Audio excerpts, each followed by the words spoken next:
Thank you very much. I am humbled and honored to be here. And I was in Israel for Shavuot with my children. And I flew back to America after the Chag. And I landed yesterday. And I'm going back tonight because I think it's important. Let's have an understanding. I'm going to say a lot of things that you may want to applaud for. Wait till the end and then give me a standing ovation. Okay? Because I have a limited amount of time and I want to do it and speak about all the things I think are important rather than listening to applause, although I do appreciate it. So I'm going to speak in English. And I'm going to speak in English, and I apologize to those whose first language is Ivrit. I speak Hebrew, but not as a second or third or fourth language. And if I spoke Ivrit, we would have problems. And I want to just give you a brief example of how difficult it is when you look for literal translations, and I'm not up to it. Last month, I had lunch with my grandson in Jerusalem at a restaurant, and he ordered French fries, chips, and he wanted them to be well done. And they came to the table white. And I said to the waitress, who was about 10 years old, I said, Slicha goveret, ani rotzeh od ish. I didn't know how to say well done. So she took them back, she brought them back very hot, but they were still white. So I said to my grandson, who has a translator, I said, Sally, ask the phone how you say well done in Hebrew. So he said, how do you say well done? And it came back, kol hakavod.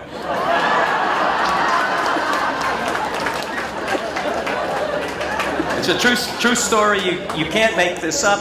And I then went over to an Israeli, and I said, can you tell me how to say well done in Hebrew? And he said, well done. So I said, kol hakavod. All right. I wanted to start because I wanted to make a point about language. And it's very important that when you're in Israel, that you are careful how you say things. And it's very important when people who cover Israel write and cover Israel and how they say things. And my topic is the intellectual dishonesty of the world media in its coverage of Israel. It's a good topic, but please, let's wait till the end for the applause. I am a high-profile criminal defense lawyer. People came up to me and said, you look familiar. I see you on television with this man and that man and this man. And a woman came up to me and says, can I tell you something personal? I said, sure. She says, you look much better on television. I said, thank you very much. But as a high-profile lawyer, I am involved with the media on a daily basis. Not because I'm famous, but because of the famous people I represent from time to time. And as a result, I really have a keen eye for media bias and media prejudice. Because as a criminal defense lawyer, even when representing a wonderful person, there is no constituency. There is no support group. None of the media are sympathetic to me or my clients ever. And I watch the dishonesty, and I've learned to understand it. And unfortunately, I've seen it throughout my adult life with respect to the coverage of Israel. The New York Times can't bring itself to write something good about Eretz Yisrael. I think, to be honest with you, if I think Israel cured cancer, the story would begin from a small medical laboratory located in the occupied territories, illegally taken after the '67 war. Israel announced they found a cure for cancer. They could not simply give Israel the recognition.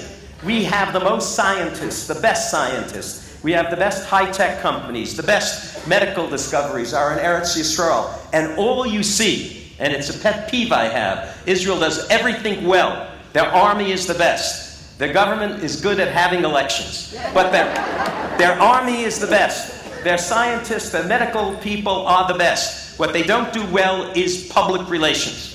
And it's something I have argued forcefully for. I do public relations well. I take something that people don't understand and I try to translate it into language that people not only understand, but get. That they get suddenly how unfair this article may be, this study may be.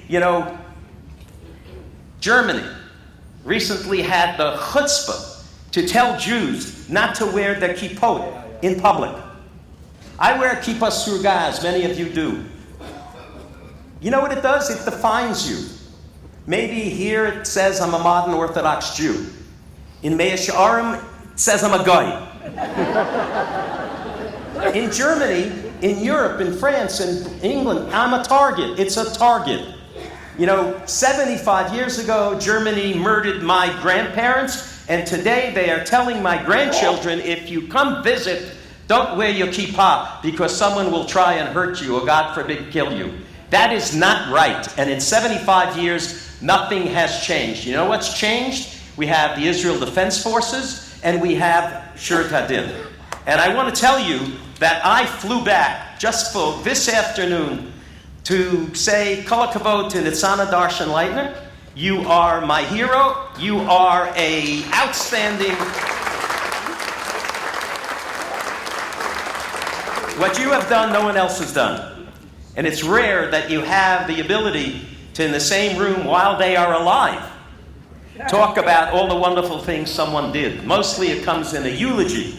So I'm here to tell you while you are alive and healthy and vigorous and working, that what you are doing is as important as what Tzahal does. You are fighting a battle that they cannot fight. And you are fighting a battle that will not only secure the future of Eretz Yisrael, but may one day defeat terrorists and terrorism and anti-Semitism. So let me say just a couple of things. BDS is raging throughout our country, the United States. I say our country, I'm in our country, but I live in the United States. I spoke a year ago at Harvard University, the best school in the world perhaps, and I spoke to 250 students, Jewish students, on a Friday night Shabbat dinner. 40% of those kids came up to me afterwards with terrible things to say about Eretz Yisrael. Ignorant things from smart people.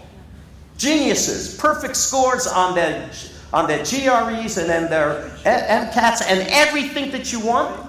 They don't know a first thing about Eretz Yisrael, the history of Eretz Yisrael, the dynamics on the ground, and yet they don't hesitate to condemn Eretz Yisrael. Signs throughout Harvard saying Israel is an apartheid state. No other country in the Middle East defends civil rights the way Eretz Yisrael does. No country. And we are the only one that is condemned. No other country except Israel sees to it that the civil rights of all of its citizens are defended in the courts. And in every other country, they celebrate when a woman is suddenly allowed to drive. That's an accomplishment. And yet nobody condemns these other countries. You don't see any boycott movements involving any of the other countries who have terrible records on civil rights, who murder and condemn and gas their own people, and I don't see students marching to condemn them. My office is around the corner from the United Nations, a completely worthless organization. And every day, somebody is protesting something. And more often than not, especially when there are times of conflict, it's Israel that is being condemned. When Syria gassed its own people, nobody marched outside the UN. When Israel defends itself, what do we hear? I'm a media person. I read 5 newspapers every day because my work requires it. And today, it's worse than ever because members of Congress, I'm honored to be in the same program with a person who is a walking, talking Kiddush Hashem, former Senator Joseph Lieberman. But he's no longer in Congress or in the Senate.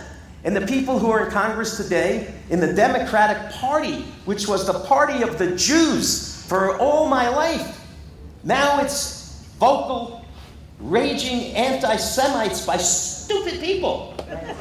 It's just stunning to me how stupid, and I use that word advisedly, when a woman stands up as a congresswoman and says that what's happening on the southern border is like the concentration camps in Nazi Germany. That's not just anti-Semitism. That's a stupid person who has no knowledge of history. The people on the southern border aren't rounded up from their shtetls and forced to come to our country, and then when they get here, put into concentration camp and cremated. There's no parallel. There's no comparison. Do we have a problem with immigration? Yes. Is it going to be solved quickly? No. Is it going to be problematic? Yes. But we're not cremating people because they're Jews. And you cannot use the lesson of the Shoah flippantly. It should not be allowed. And you know what's worse than what she said? She wasn't condemned by Congress. She was condemned by a number of Democrats and Republicans who need the Jewish pocketbook when they run for an election. But when they had to do a declaration in Congress whether they should censure these idiots, the censure came back, we're opposed to all forms of bigotry. That is a coward's way out. So I will tell you why I'm an advocate on behalf of Eretz Yisrael. First, I'm a Jewish guy. Second, my kids live here. My grandchildren live here. And I believe that ultimately, if not for Eretz Yisrael, Jews would be killed all over the world. And Jews would be massacred all over the world. And when we say never again and really think never again, we're wrong. It's happening again. Jews, Lori Kay, do you remember her name? You should remember her name for the rest of your life. 61 years old, a Jewish woman going to synagogue in Poway, San Diego, to light a yahrzeit candle or say Yiska for her mother, and she's murdered defending her rabbi by an anti-Semite in shul 6 months after 11 Jews were murdered in Pittsburgh just because they were Jews. So don't tell me never again. It's happening again. And we need to be on guard, and we need to have organizations funded like Shurat HaDin, with legal talent that they have, to fight these battles, not to stand on the front line with the machine gun. We have a good army. But to defund these terrorist organizations, read the book Harpoon that Nitzana wrote. Learn how the terror networks are funded by nations all over the world. That's how you get to these people and get to them to stop. You cannot argue reason with someone who's looking to kill you. So let me ask you a question, and my topic is intellectual dishonesty. And I'll tell you when I started to realize how intellectually dishonest it was. It was during Operation Protective Edge in 2014, when we discovered dozens of terror tunnels built with extraordinary skill and materials, built to be able to infiltrate Israel from miles away on Rosh Hashanah so they could rise out of the tunnels and slaughter Jews. And the question I said is, how did they get the materials? We gave billions of dollars in humanitarian aid to Gaza to build hospitals and schools and clinics, and they built terror tunnels and nobody did anything about it. There's been no accounting except for Shurat HaDin for the money. Why do they have a right to use money given to them by the United States to build tunnels to try and kill Jews? And worse, there was an article on that they discovered 40 bombs in the basement of a UN building.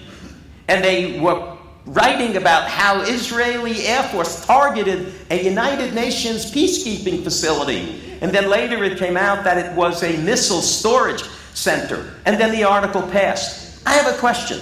How did those missiles get into a UN building without someone from the UN saying, excuse me? We're an impartial peace organization. You can't store your missiles in our basement. And if you store missiles in a UN basement, you have made that a military target. And instead of writing those articles, all we heard during Operation Protective Edge was that Israel was using disproportionate response to the rockets that were being fired. And I couldn't take it anymore. And I happened to know Roger Ailes at the time before he died. And I called him up and I said, here's what you're going to do for me because I've saved your life. Here's what you're going to do for me. I'm going to go on the Hannity program, not with a debate with some crazy Palestinian who's just going to scream while I talk. And I'm going to talk for 5 minutes without interruption. Hannity can ask me questions. And they did it. So if you Google me and you see that, it was one of my finest hours. Because I went with my outrage and my credibility in the criminal justice system, where I'm considered to be not a Meshuggah. And I went on there and I said, forget that I'm Jewish and my kids live in Israel. What's happening here, what's being reported here is offensive to anyone with half a brain. And Hannity at the time, it was pro-Israel, I got him to go do the show from the tunnels. I said it'll be the highest rated show you ever did. Put on a pair of jeans, go down into the tunnels, and broadcast from the tunnels. Show the people.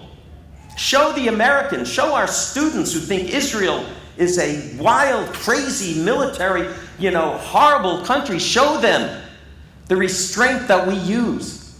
And every night, every single night, for the Operation Protective Edge War, every single night, you know what led the news? Body count. 9 Israelis, 157 Palestinians. As if the number of people killed made the determination as to who were the good people and who were the bad people. When we bombed Dresden to end World War II, there were hundreds of thousands of people who died as a result of our bombs. Did anybody say, oh, that makes the Nazis good because more Nazis died than Americans died? When we went into war against Iraq, and I'm not asking you to say I'm for it or against it, but when we went in, the program was shock and awe. We sent thousands and thousands of bombs to cripple Iraq. Do we have any idea how many hundreds of thousands of people, civilians, died as a result? Did anybody condemn the United States for that? They condemned them for a stupid war, perhaps, but nobody went out there and said, oh, 2 Americans dead, 100,000 Iraqis dead. Nobody did. Only when Israel does it. No other country is condemned for responding to rockets. So finally, I had my chance, and I conducted I'm an expert at cross-examination. You know, when I finish and I come up and Hashem says, what'd you do? I said, I tried to do some good, and I'm an expert on cross-examination. He says, how do you do good as an expert on cross-examination? He says, I'll tell you, I'll show you, Hashem. I cross-examined a Hamas official on the fact that, boy, oh boy, oh boy, Israel is killing us, and all we're doing is throwing rockets into the air, and they're falling harmlessly in vacant fields for the most part. I said, excuse me, General, when you send up a rocket, do you have any idea where it's going to land? No. Are you hoping it lands in the civilian population center? Yes. Are you hoping to kill as many Jews as possible? Yes. If it fell on a school and killed 1,000 Israeli school children, would you celebrate that as a military victory? Yes, yes, yes. And in 4 questions, he was exposed for what he was. And it's only because of the Iron Dome, which the United States gives to Israel, and it's because of the Israeli military, and because Hashem is watching over Eretz Yisrael. Otherwise, those 700 rockets would be killing thousands of Jews. And nobody cares. I care. The people in this room care. But it generally falls on deaf ears. And when you take a student, a brilliant student, who has perfect grades and perfect scores, and they are Jewish, and you question them about Israel, and you ask them why they are so eager to march against Eretz Yisrael, they don't know what to say. When you drill down, they don't know. And when you take a Jewish student who wants to help Israel, they don't know either. So what you have is an Israeli kid who studied in Eretz Yisrael, whose family was in Eretz Yisrael. They know Eretz Yisrael, they love Eretz Yisrael, and when you get down to talk to them about specific issues, they say, Am Yisrael Chai. Am Yisrael Chai is good, it's not enough. We need to educate our kids. They need to understand the history. They need to understand the geography. They need to be able to answer a kid who says Israel is an apartheid state. No, it's not. And it's offensive for you to say that. And then they need to explain why. And they need to know that there would be a Palestinian state if Yasser Arafat had accepted what Bill Clinton offered him in 1982. You would have a Palestinian state, good or bad. They offered them 98% of the territory that they demanded. And when you look at the trillions of dollars that has been contributed to the Palestinian organization and Hamas and Hezbollah, most of that money has been corruptly taken by their leaders, and Mishana Leitner finds it, and most of that money was used for arms. None of it was used to help their own people. They have perpetuated a fraud, and it's time for that fraud to stop.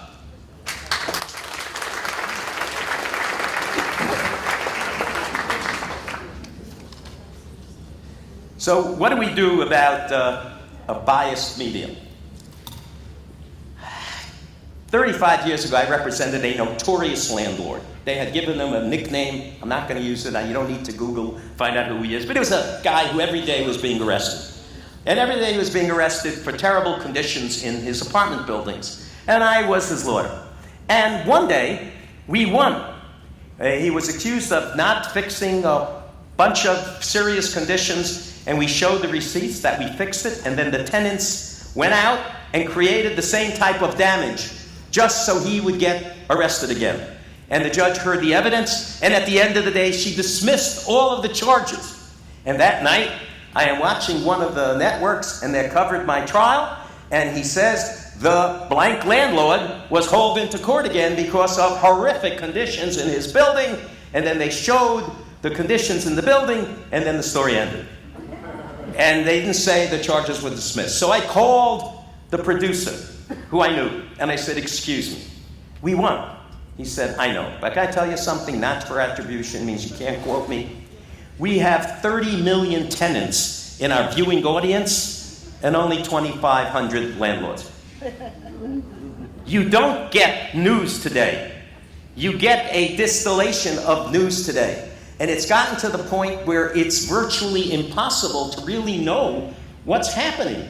Because if you listen to CNN and then you flip to Fox, it's like you're talking about two different worlds.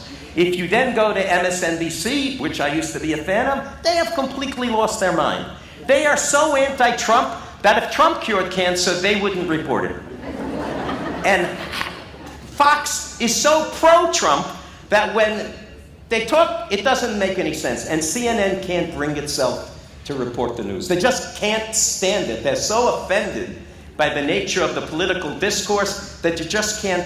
So I read the Times, and I read the Wall Street Journal, I read the New York Post, and you can read the same story about Israel and get three different stories. So we need to understand that media bias changes how you perceive what's going on. So when the media covers a demonstration, NYU graduation, New York University is one of the best schools in the world. I am now an alumni because I got a law degree from NYU Law School. I will never give them another penny. They had a graduation where a person who was either valedictorian or salutatorian or one of the honorees used his speech to condemn Israel and to spit anti-Semitic venom.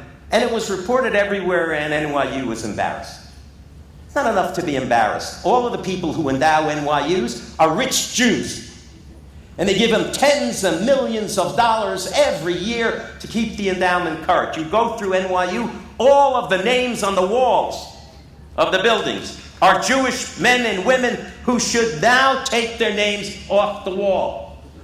It's not right, because those students in the audience, they heard that speech, they believe that speech, and then they go out and they talk about it. So how do we help? How do we help? A lot of the people who write about this stuff, you know, Bret Stephens, who's become a friend recently, who used to write for the Wall Street Journal, is now writing for the New York Times. And Bret Stephens is a very, very pro-Israel person, doesn't always give them a pass on everything they do, especially when it comes to politics. But when Israel is inaccurately or inappropriately threatened or condemned, Bret Stephens writes. And one of the things he writes is that, you know, the New York Times recently published a cartoon.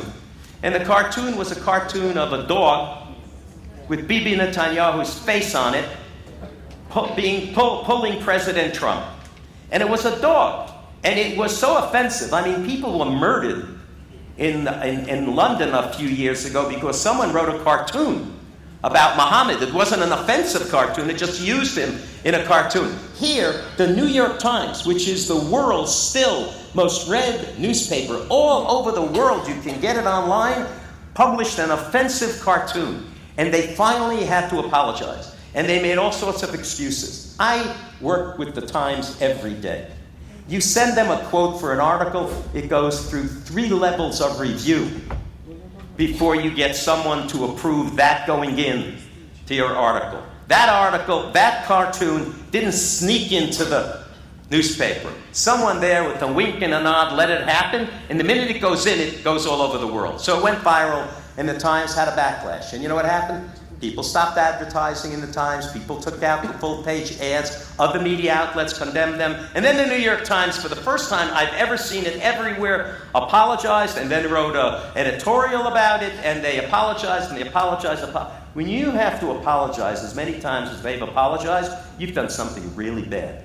And you're trying to not look like what you've been exposed to be. The Jews owned the New York Times. In the 1930s and 40s, the Times buried information about the concentration camps, about the roundups of my grandparents and your grandparents. They buried information. They made an affirmative decision not to print it. That was the ultimate act of anti-Semitism that they will never be able to recover from, and they still can't recover from. And they have this terrible difficulty with telling people that Israel is a good country. They just can't do it. And you read an article about Israel in the Times as a general matter, in the European press, it's worse. When I go to Europe or on business, I stop going. I don't want to go where I'm not welcome. I don't want to give them my money. I don't want to stay in their hotels. I don't want to have to be apologetic for me being an Orthodox Jew. When I represented Dominic Strauss-Kahn, I want to tell you two things which were amazing to me. First, it's probably the highest profile case I'll ever have in my life, because he was going to be president of France. And then in an hour, he wasn't. And it was media from all over the world, not just New York and not just politics. He was the head of the International Monetary Fund, and he had an interaction, we'll call it, with a maid, and he was arrested, and then later the case was dismissed. So I'm going to tell you two things about that. First of all, it was so widely covered that the public relations firm that we deal with kept sending me articles from all over the world so I could keep track of what they were saying. Every article in France described me as Dominic Strauss-Kahn's Jewish advocate. If I were Protestant, Catholic, Methodist, Muslim, do you think they would pronounce me Dominic Strauss-Kahn's Catholic lawyer? I was his Jewish lawyer. You go Google it if you read French. In every magazine, they did a profile on Dominic Strauss-Kahn and on Benjamin Brafman, his Jewish advocate. Now in Israel, they did a story and they said, Brafman, hu Yehudi, hu Dati, v'hu Gaon. Now, they got it 2 out of 3 right. I'm Jewish, I'm religious. I'm not a Gaon. A Gaon is like a head of like a Gaon Adar, like a big Talmud Chacham, like a big shot. I'm not. But I thought it was kind of cute. They told me, yeah, they were proud of the fact that I was a Yehudi, that of all the lawyers in the world that he picked me. So I saw that and I liked that. In France, they couldn't do it. I was the Jewish lawyer. And it drove me crazy. And I'll tell you something else. When that case was over, and it was a big success, French Jews, till this day, when I get stopped on the street, it's a French Jew, they want to take a picture. He said, you made such a Kiddush Hashem in France. You don't understand. We get criticized for being religious. And then you were religious, and you had the biggest case in the history of France, and you won the case. Oh my God, I want a picture. And I said to my kids, I said to my wife, you know, I have this talk I give to people on occasion, Chil Hashem, Kiddush Hashem. You don't know who is going to be reacting to your work, to your words, and especially, to your words. And at the end of the day, I want to tell you why words matter, and why words matter in the coverage of Israel, because when they do a story about Israel that has no connection whatsoever to where the story is, they manage to put in something about it being an unlawful occupation. And the kids in the universities, they read that. And they don't know the history, and they don't know why it's offensive and inaccurate. They just read it, and they see it, and they say it. So I want to tell you something, which is, before I close, I want to give you some indication of some of the thoughts, that I have in why you have to be aware of what you say, and if there are press in the room, you have to be aware of what you report and how you report it, because you never know whether you're going to have a positive impact on somebody's life, a negative impact, or no impact. So I'm going to tell you a true story. I was representing in 1980 Puff Daddy. He is a rapper. He is a movie mogul. He's an African-American successful giant. Then he was a rapper who sang about guns and drugs and girls. And I represented him. And on Friday, the judge, who was a very good friend and a nice man, would stop the trial at 2 o'clock. So if it was Friday in the winter, I needed to get home for Shabbat. He didn't make a big deal about it. He just said to me, when do you have to leave on Friday, Ben? And I told him.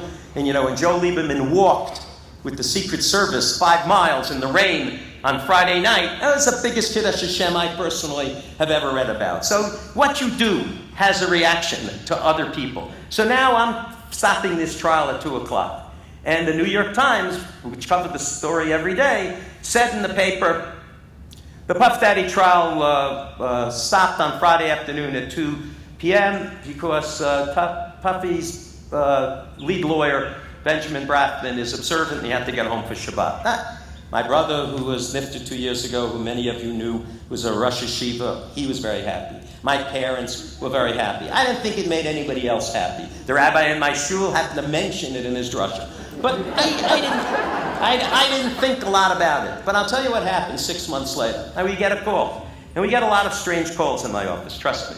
And a woman is on the phone. She insists on speaking to me. She says, I'm not going to tell you my name, but I want to tell you something because I want you to know.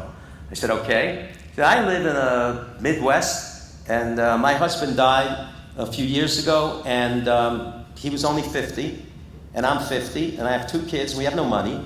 He was just a worker, and I couldn't get a job, and we have no family, and I was afraid we were going to be out of our house and out of our home, and I was petrified, and then I got a job. And I got a job, and it's not a great job, but I like it. It's the only job. I'm not trained for anything. I'm just a clerk. And I got a job, and I want it, and I need it, and this helps me feed my family.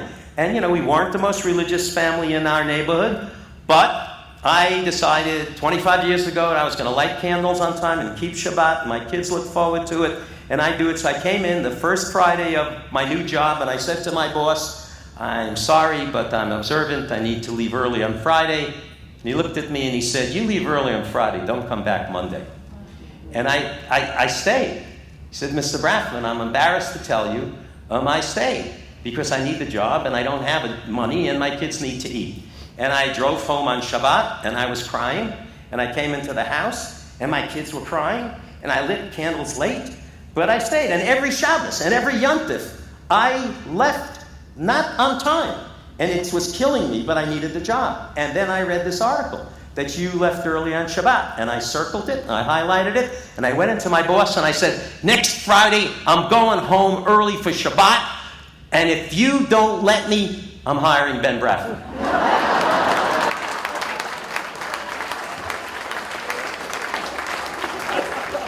You know what? It was one of the nicest calls I've ever gotten. And then she said to me, and I'm taking off Shavuos and Pesach, and I'm doing it. So I said, you know what? Here I am. I'm not doing anything. I'm just making a statement. So what I would like to suggest, with great respect, we have 2 battles. We have several battles, but we're having 2 battles that are going on for the state of Israel. And I don't doubt for a second that if we didn't have a strong military, there would be no Israel. I don't doubt for a second that if we did not have a strong military, there would be pogroms in other countries, but for the fact that they know Israel would fly in to save the Jews if they had to. We fly in with military hospitals when there's a disaster, and those countries condemn us at the UN after we've saved their families. So I don't doubt for a minute that but for the fact that we have a strong Sahal, that we would be real trouble. But we have a great Sahal. And we have brave young men and women who are doing the work to save all of us and save Eretz Yisrael. But the second most important organization for you and for me from this day forward has to be Shurat HaDin. You have to understand the nature of their work. You have to read. You have to read what they have done. Our people, when I say our people, I'm talking about Jews. Okay? Now, I will tell you, a lot of people I work with, they don't care about our people. A lot of the people who I work with, I get the perspective of how a non-Jew who's accomplished and successful sees our people. They don't see our people like we see our people. They don't think it's a crisis when Israel is attacked. They don't see it as a crisis when 3 boys are kidnapped and then brutally murdered. They don't care. They may say that they care, but they move on. We grieve. I will, for the rest of my life, remember Lori Kay's name. I can't remember all the 11 in Pittsburgh, because Lori Kay is my grandmother, 75, 80 years ago, being murdered because she was a Jew. And you have to understand that the only way we are going to get a fair shake and maybe save Eretz Yisrael and save the Jewish people if we do three things. Because my son's here and he's a Rosh Hashiva, I will tell you that I do think Hashem is number one. We need to pray. Because all of the people who are not dati and all of the people who are not observant, at the end of the day, when they're in the foxhole, suddenly they're praying to Hashem. So you need to pray for Hashem to have divine intervention, as we'll call it. But you also have to understand that we need to support the IDF. We need to support the organizations that are here, representative of One Israel Fund, stand with us. They produce literature that you need to give to your kids before they go to college. Read this. Don't tell me you got perfect math scores, but you don't understand anything about Israel. What are you going to say when some Palestinian who's written and wrote and read everything about their own country, what are they going to say, their own people? What are you going to say in response? You need to have an answer, and it needs to be an intelligent answer, and it needs to be an informed answer. And finally, ladies and gentlemen, we are in a vice-like grip of anti-Semitism, which has reared its head as never before, and maybe since the Shoah. And it's killing Jews, and it's condemning Jews, and it's putting businesses out of business, because BDS is a virus. It's poison. It can destroy our economy, it can destroy the economy of Eretz Yisrael, and it can destroy the economy of companies who want to support Eretz Yisrael and want to sell their products to Eretz Yisrael, but are condemned for doing it. And when you read the literature that Shurat HaDin puts out, and you realize that nobody else is really doing this work, and it's the last thing I want to leave with Nitzana and her people. I have one complaint. You need to do more public relations. You need to have more people understand who you are and what you do. I'm happy to help you. But I've told hundreds of people that I was coming to Israel for 24 hours because I'm speaking at a Shurat HaDin convention, and many of them had no idea what I was talking about. And not only there, but even in Eretz Yisrael, on the plane. Were you just in Israel? Where are you going? I'm speaking at Shurat HaDin. What is Shurat HaDin? So then I take an hour. And I explain to them, and I've converted one person. But you need to do public relations with pride. You know, when a Jewish person does something bad, they run to eat that up. In the media in the United States and in Eretz Yisrael. I don't see articles on the food delivered on Tomchei Shabbos or Bikur Cholim and all of the mitzvahs that we do. We're the best community of people in the world. And you need to be proud of that fact, and we need to announce it. It's not being too proud or obnoxious. You need to be in their face, and you need to have spokespersons from around the world spreading the word. Thank you very much.